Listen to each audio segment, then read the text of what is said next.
Hello everyone, this is Kelvin bringing you a vidcast on the topic of airbrushes. So I've had several requests asking me, to talk more about airbrushes, or some questions asking me what is the best airbrush I would recommend for miniature painting. And I feel that the answer isn't really a model. I know a lot of people give the answer, but I think that when a person recommends an airbrush, they're really recommending what they prefer that works for them. And so what I plan to do here is really, instead of recommending an airbrush, recommend feature sets and talk about how they work best for miniature painting. And at the end, I will provide a list of some of the best airbrushes out there for the type of miniature painting that we want, and let you make the educated guess as to what is the best airbrush for your needs. And so, in my opinion, there's four features. I have three because these are the three most important, and I'll mention the fourth one during the video session. But essentially, the three most important features to look for is whether you're looking at an airbrush that has an internal and external mix, where the paint gets mixed. Now, external means it gets mixed outside of the airbrush. Internal means that the air and the paint gets mixed inside of the airbrush body, and that's how the mixture happens. I'll talk more about that in that particular slide. And then there's dual action versus single action, and that's more a precision, right? And then there's the needle size. And so this is actually, in my opinion, the order of feature sets that are from most important to least important. So then the question is internal versus external. I think this is probably the most important feature that you need to look for when you buy an airbrush. And I'll talk a little bit more also in the video where I show the two different types of airbrushes. And so on an external airbrush, the mixture happens outside of the body of the airbrush, and that's why it's called external. And typically what's going to happen is atomization of the molecules is going to be much larger on an external airbrush than on an internal brush. And so you could actually see the pixelizations on the surface more on an external airbrush than you can on an internal one. To me, it's very much akin to if you've ever primed your miniatures with a spray can, you'll see that you can actually see the dot surfaces. And for me, that was a big deal. That's kind of why I went to painting with miniatures, painting miniatures with airbrushes in the first place. My first goal was simply to get a better coverage when I was priming my miniatures, and then after that, the better I got with airbrush, the more I turned into actually painting with my airbrush and enjoying it. So if the dot sizes are the pixelization is a big deal for you, you might not want to look at external airbrushes. On an internal airbrush, the mixture happens inside of the airbrush, and so the atomization is much smaller. I have a list here of the pros and cons, but one of the biggest cons with an internal airbrush is the price is going to typically be more expensive than an external airbrush. It's also going to be messier and require a lot more care and cleaning for internals than externals, simply because on an external, the mixture happens outside of the paintbrush, so you're really not going to get a lot of paint on your airbrush. If anything, you'll get a little bit of clogging on the paint bottle, but that's it. You clean it up and you're okay. Whereas in an airbrush that has an internal mix, you're constantly having to clean your airbrush. Changing paints is going to be more difficult because if you change your you're going to have to wash out the internals of your airbrush and flush them out so that the paint that you used prior doesn't get mixed with the new paint that you add. So there's a lot more care on an internal airbrush, but the result is that you get finer molecules but much better control. Okay, so the next feature to look for is a single versus double action airbrush. And a single action airbrush is where the paint and the air mixture ratio is already preset, and so essentially all you do is depress the trigger button down, and that's going to give you more paint and more air at the same time. And depending on the airbrush, some airbrushes will give you only more air, and the more you press it down, which means that you'll get a wider application. Some of them give you more paint, but essentially you don't really have a choice. Whatever the system is designed to do, it's going to just give you more of just that preset ratio. Think of it a lot like kind of a spray can, right? Where you just kind of press the button down and out comes a mixture of paint, right? A spray of paint, and essentially that's what a single action airbrush is going to give you. A double action airbrush gives you the control of how much air you want to be released from the system and how much paint you want to be released from the system. So typically, pulling down is going to give you, pushing down is going to give you more air, and pulling back is going to give you more paint. So essentially, if you want to do like a very soft pass, you'll pull the lever back and that'll give you a very soft spray to blend in nice and easy. And if you want a hard line, you're going to press straight down. And if you want a hard line and a bold hard line, then you're going to press down and pull back. And that's going to give you like a very sharp line. And so that's kind of the things to look for. So when it comes to miniature painting, then which one's the best one? And I will say this, regardless of whether you're miniature painting or whether you're mural painting, you'll always want to go with a double action airbrush. The reason why is because you could always do what a single action airbrush does on a double action airbrush, but you cannot do what a double action feature set on the single action airbrush, right? So and even more so, like if you go with the Aztec model that I kind of showed, or I'll show later on, you can even turn that double action airbrush into a single action airbrush. So there's not really any good reason I would suggest to go with a single action. The only valid reason that I would consider is if you want that steady flow and that's the most important feature for you, then that makes a lot of sense. Or the price, because a single action airbrush is always going to be cheaper than a double action airbrush. And if that's the case, well, you know what, then that's a good reason to get it. Maybe you only ever want to prime your miniatures and you have no other desire to do anything else. And then at that point, I still would prefer a double action, but a single action is good enough. Hello everyone, what we have here is the internal airbrush mix and the mythical external airbrush mix over here. And this is, I kind of joke about that being external because we all know about it, we all talk about it, but we've never seen one in action or in the wild. And so just want to show you one here, and here's an example of how they would look like. Essentially the way it works is bottle goes right here, and so this isn't the type of bottle that goes here, but anyways it looks something like this. And essentially you kind of, you know, squeeze here and shoot the air. The paint will have a little opening here, and it will create a vacuum from the air pressure that's coming out here, and that's how you paint. And so essentially it's painting like this. This is a single action external mix airbrush. The only reason why I bought this one, or I had this one, is this model uses the same exact hose that this model uses. And so I thought for a few dollars more I'll get myself an external airbrush mix and I could use a hose for this guy. So with that, let's say that's a perfect segue to this model. This is the A470 Aztec model. This is the plastic body, and this is a dual action internal mix, and it's their top of the line. Aztec also has another model called the A480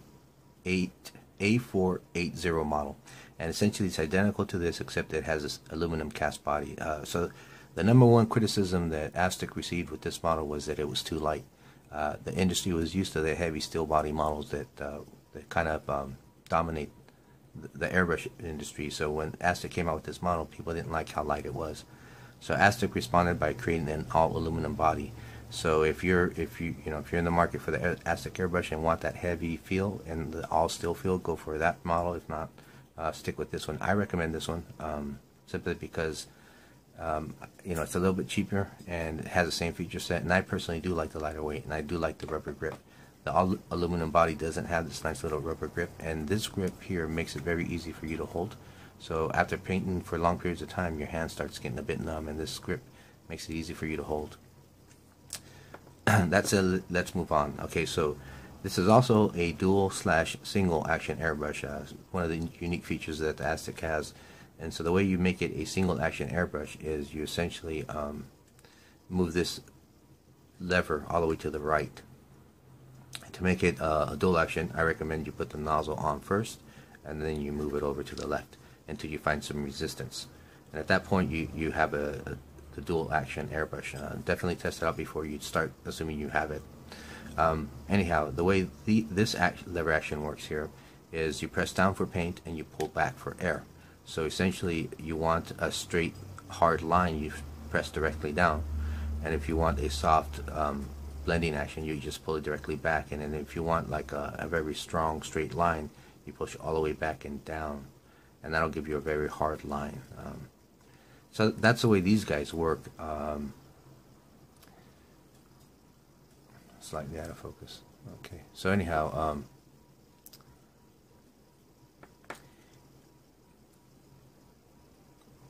now the airbrush here is very versatile here, and that's kind of why I like this one. So there's something else to consider.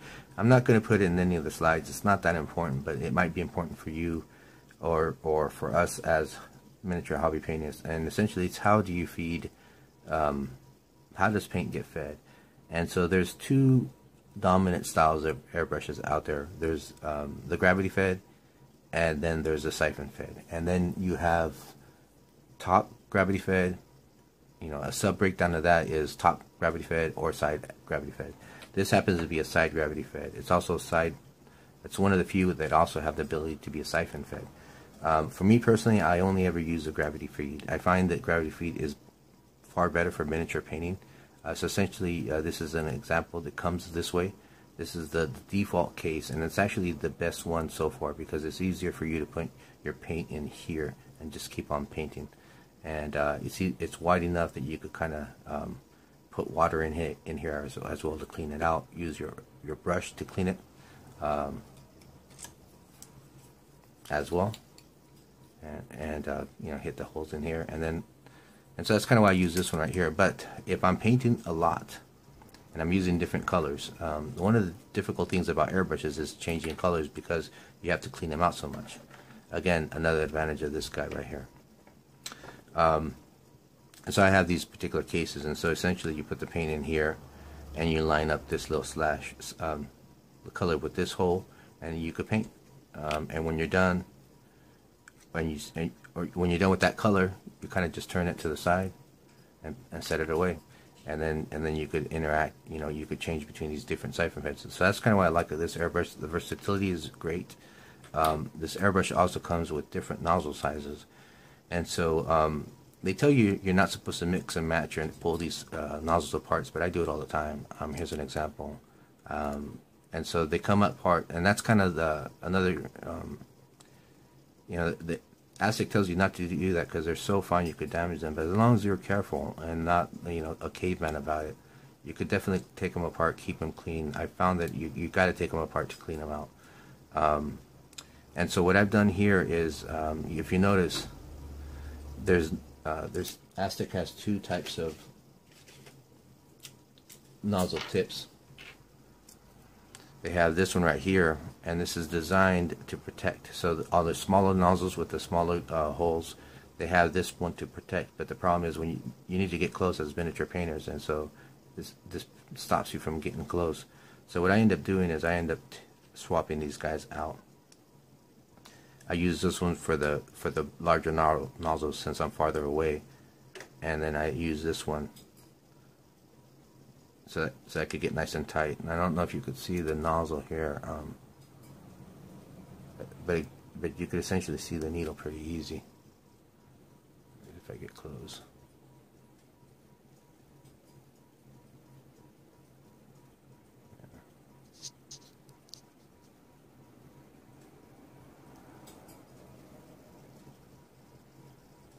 It's too hard to see from the camera. So essentially, that allows me to get really close, but I have to be real careful because I have damaged my needles by getting too close. The needle sticks out, so very easy for you to hit something when you're close up. Now let's visit the external airbrush real quick. I want to make a couple points because I don't want you to think that it's completely useless.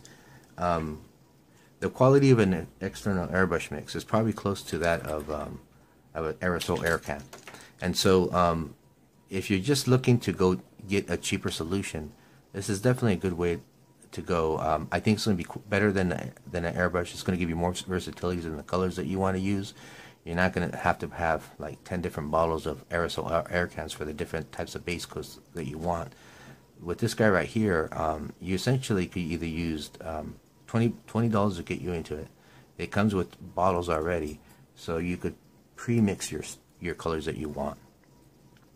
and you could use whatever propellant you want to give you the air. So you could use an aerosol can, or you could just I heard somebody.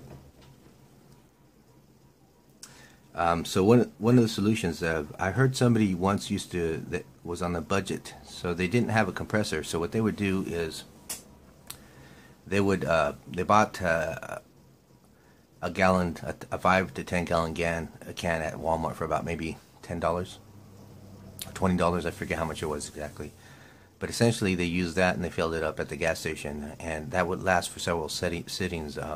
10 gallons is going to last you a good while. So you fill it up with the compression that you need. You'll need a regulator that comes with it, and then at that point, you could just use it as a regular a replacement for the regular aerosol can, and that's going to give you the versatility that you need. So it's definitely a good way to go. Gets you into the airbrush action, very low cost. For me, the gap really wasn't worth it. It's definitely for me, it's just not worth it. I like this one right here, but definitely if you're strapped for cash or you really don't care for this kind of model, this is perfectly fine to go with the external airbrush mix. Right, so let's move on. There's another point I'd like to make about the airbrushes that we need to look into. The next feature to consider when purchasing an airbrush is the nozzle size. So quick note, I'm going to use the term nozzle size and needle size interchangeably, and from an airbrush perspective, they are the same thing. From a manufacturer perspective, they're not the same thing. It's the manufacturers use the needle or the nozzle to represent how large our aperture is going to be. From our standpoint, in the end, it doesn't matter. It means the same thing for us. So that said, another note: make sure you don't fall into the pit trap of thinking that the smaller the nozzle size is, the better it is for us as miniature painters.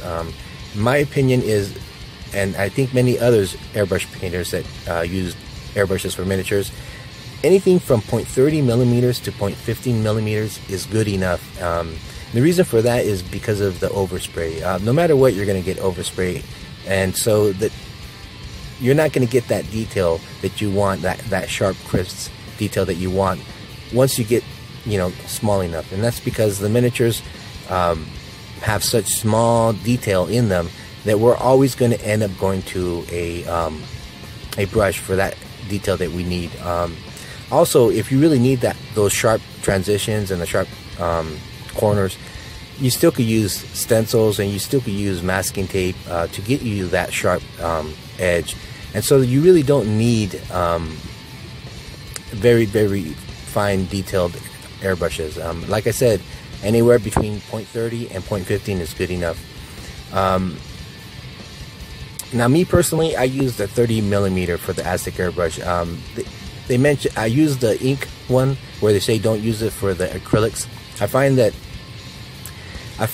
the ink is still good enough, even though we're using acrylic bases, and the reason for that is the molecules or the actual acrylic paints themselves are granulated so fine for miniature painting that it actually goes through the nozzle just fine. Now, if you start using regular arts and craft acrylic paint, kind of like Liquidex or Golden, not their fine line, but their craft line, it's going to be too thick and too large to actually go through the 0.30 millimeters. So that's something to look out for as well. You're gonna have the same exact problem with the Steinbeck because acrylic paints are going to tend to have larger molecules. So you got to make sure you use the higher end acrylic paints for these detailed and fine, small nozzled airbrushes. That said, let me move on now to talk about some of the airbrushes that you might want to consider for miniature painting. So by now you're thinking, boring, just give me a list of recommendations, will ya? And so I've stated I'm not going to do that, but what I will do is provide you a list of airbrushes that I've personally used and also that I've heard a lot of really good things about. Now, initially, I listed the prices on the airbrushes, but what I found is that the prices varied a lot depending on where you went, and so I don't want to give you a misrepresentation of a price, and then you can't find it because I don't want to get people's hopes up. So these are the lists. If you do a search on Amazon, typically Amazon had them substantially cheaper than everybody else. So take a look on your own. But I found the Badgers to be very reasonable in price, anywhere between $100 to $200. There's certain sites that definitely had them at full price, so and that was close to $300. So keep an eye out for that. The Harder and Steinbeck Infinity, regardless of where I looked, was about $350. Heard a lot of good things about that airbrush, but for the price, I definitely would not recommend them. Probably stick with the Badger. The Iwatas, the HPCS is the one that I have experience with, and I like that one a lot. It used to be much more expensive. Back when I bought my airbrush, it was going for about maybe $350. Now it's dropped down to anywhere from $80 to $150. So definitely good buy. Strong recommendation there. But you notice, you know, has 0.35 millimeters. I think you could buy a kit to make it smaller.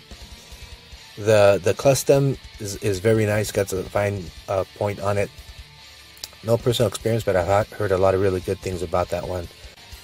The Aztecs, they're my personal favorite, simply because of the versatility. I've painted murals on the walls, as I've stated. Painted shirts, skin tones, you know, flesh tones, you know, helmets, and also miniatures. So they have a lot of versatility, more than any other airbrush, and they're very fast to interchange parts. So you could use one airbrush for everything. Whereas you'll normally hear other people use, you know, one airbrush for this type of work, another airbrush for this type of work. The drawbacks to the airbrush is the Aztec airbrush is that they can't handle the harder type of inks. Like some of the auto manufacturer paints are very, very tough on the airbrushes, and so because it's not iron cast or aluminum body, whatever, they typically don't handle that type of load or that type of paint. But for inks and acrylics and gouache, the airbrushes, the Aztec airbrushes, are just fine. They could even handle enamel just well. I also listed the Aztec A480. It's identical to the 8470 model, except that it's an aluminum body, again, for the reason that people complain about it being too light, and so the aluminum body gives it more weight and more durability. But aside from that, it's not as expensive as it once was. It used to be twice the price, and now it's more about maybe anywhere from $20 to $50 more. So that's all I have for now. Thank you for listening. If you have any questions, feel free to leave a comment in the comment section or send me a personal email. If you like this video, please hit that like button. I'll continue to do more videos on airbrushes as well. This is Kevin Moore signing out.